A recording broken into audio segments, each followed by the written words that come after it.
And your official finish time, 2:06.21. Gwen, 2:36.23. Why don't we start with Gwen first?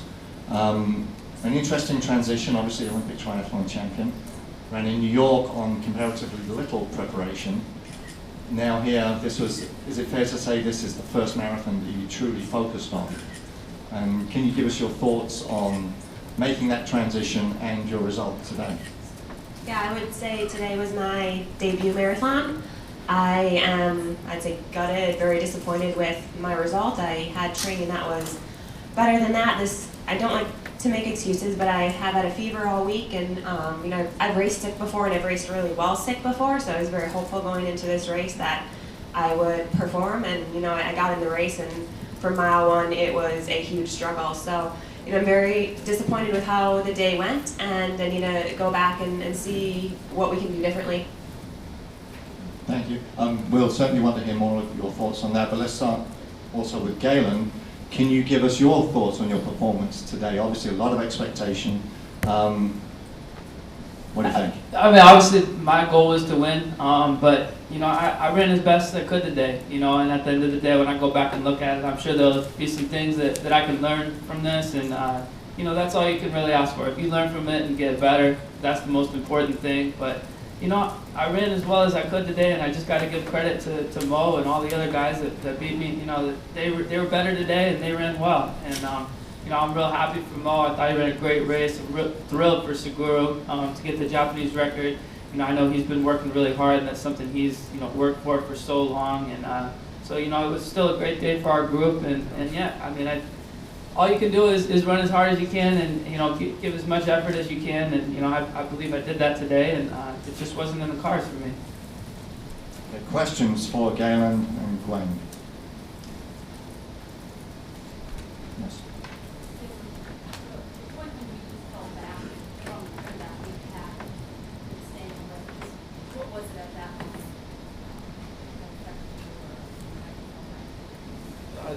Just a little tired. I would have liked to stay up, but yeah, I think I lost contact a little bit, and I just kept telling myself, you're still in it, keep fighting, don't give up, and so I just tried to keep pushing. I caught back up again, and then they pulled away again, towards the end, but yeah, it's really a never quit mentality. You just have to always keep fighting and not get discouraged, not get down on yourself, and really just, kind of calm yourself down as much as you can, and just keep pushing to get, run as best I can. You never want to just, you get broken, you just totally throw in the towel and give up. And so, for me, it was just about pushing as hard as I could, and, you still hold on to that belief that they're going to come back, and I still had that, until the very end. So it's really just about fighting all the way to the finish, and really just giving it your all. Gwen, you've been sort of hesitant to put a time or place goal on this race coming in, but did you have one in mind, like what you thought you were capable of today? I had no place goal at all. My plan was to, we had like some paces we didn't want to exceed or go faster than, and that was 5:40 pace. So, I wasn't trying to do anything spectacular, but we really felt like in my training I could hit those times, but I didn't.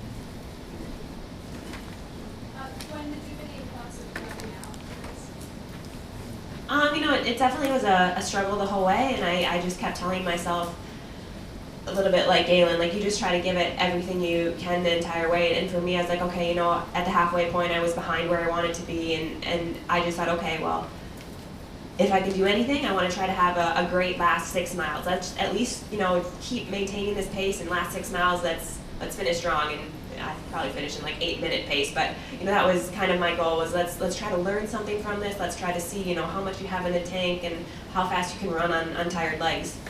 Okay, it's nice touching the end, and I think I gave you a fist bump.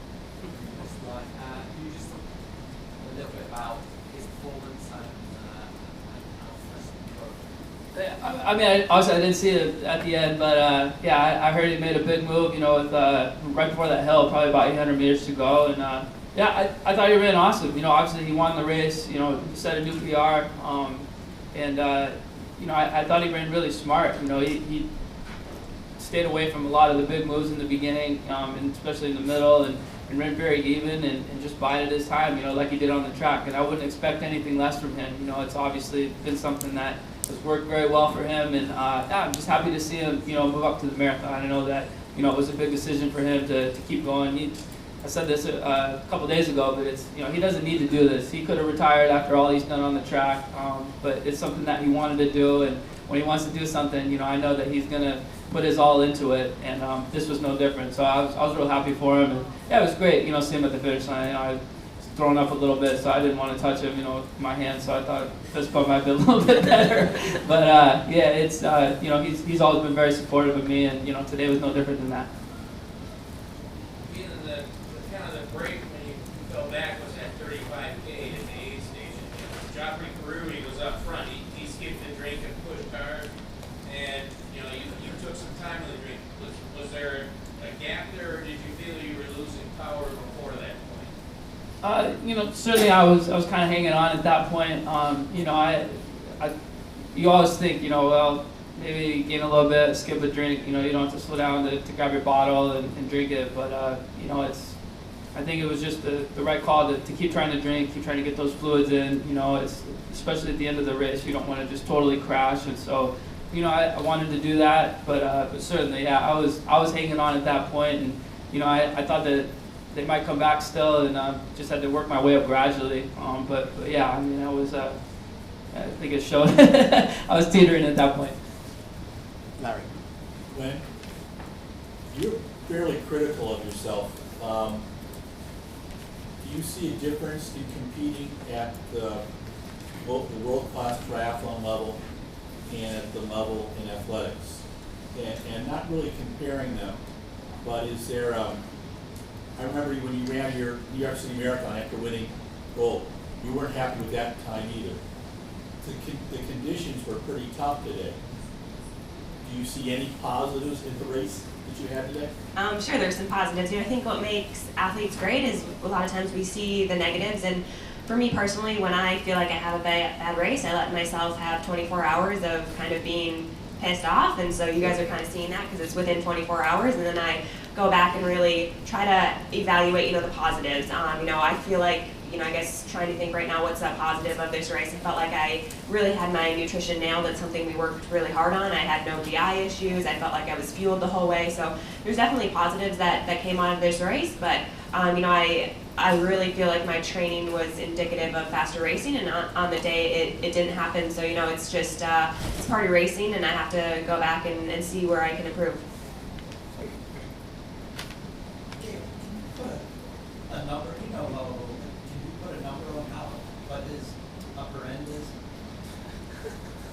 I don't know. I mean, yeah, I'm not training with him anymore, obviously, and so yeah, that'd be real hard for me. I certainly wouldn't put anything past him. I think that he's shown that on the track, and I think that just the marathon in general, it's changed a lot the last 10, 15 years, where you get guys that have a tremendous track pedigree, and you see them running awesome at the marathon, and so. I think that's kind of the way the event is trending. You look at all the top guys, the majority of them, not all of them, but certainly the majority have a great track background, great speed background, and he definitely has that. So, he's a competitor. I know how hard he works, from our time together, and yeah, I certainly wouldn't put anything past him. Galen, is there anything that went wrong today? Anything that you could have done differently, or was it just as simple as they were running a pace you couldn't handle at the end of the race?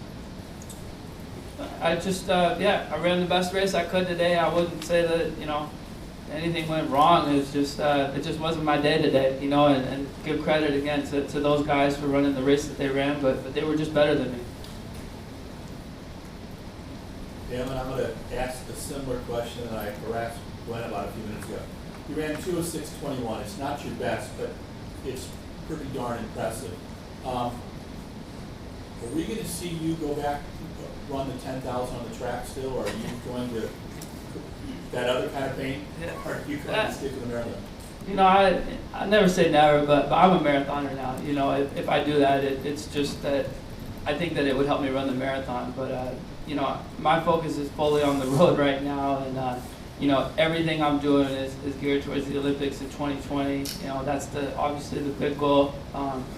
course, I'll run a couple of marathons next year, and but yeah, I mean, I think that that speed definitely helps, but it's just something that yeah, I had to see kind of where I'm at in my training and how it fits in, with the marathon schedule. James, can I ask a follow-up? Sure. Galen, will we see you at a world championship marathon? Is that something that, I mean, you did so well in the Olympics, and you've got that kind of championship pedigree? Will we see you at, is that Doha consideration? Possibly, yeah. I really frankly haven't looked that far ahead yet. I think that, again, we kind of look at what I feel I need for the Olympics, races, things like that, and work backwards from that. I thought that this was a great experience. Again, I was really thrilled with the way that this race shaped up, the way that Carrie put it together, and how deep it was. This was what I needed. This was a great race for me, and something that, if I learn from it, it's going to end up being a positive in the long run, and that's how I look at everything. I've said it before. I truly believe the good Lord has a plan for all of us, and as long as I can take something from this, really grow from it, learn in my training and in my racing for the future, it's going to end up being a great day for me today. So, really the important thing that I always look at is effort. Sometimes you feel great, and that's when you pop off a great time, but when you don't feel great, things aren't going your way, it's how close you can be, to still running well. And so I always take great pride in, having consistent performances, and, again, I put as much effort as I could into it today. It just wasn't my day today. Gwen, you've spoken that your goal is to win gold in Tokyo. Do you think that that's still a possibility, and how does this result impact how you think of yourself as a marathoner? I mean, to be brutally honest, right after the race, I looked at my husband who's back there and I said, oh my goodness, I'm really questioning what the heck I'm doing. But I really have, and then that was when I was right after the race, and I've had about, I have no idea what time it is, half an hour, who knows, couple hours. And, for me, I really feel like I had a great training build going into this marathon. I was able to get up to 120 miles a week, which, earlier in the year I couldn't even hit 100. So I feel like I'm trending in the right way. And for me, if I compare it to, triathlon, I DNF'd my first race, my first World Triathlon Series race, big race, because I got lapped out because I was so slow on the bike. And, I think it was 2 or 3 races later I got second. So for me, I try to look at those experiences and know that you have bad days, you have good days, you try to learn from them. A marathon is something that you really need the experience, and for me, I feel like I had a great learning experience today that I can hopefully grow from and learn from.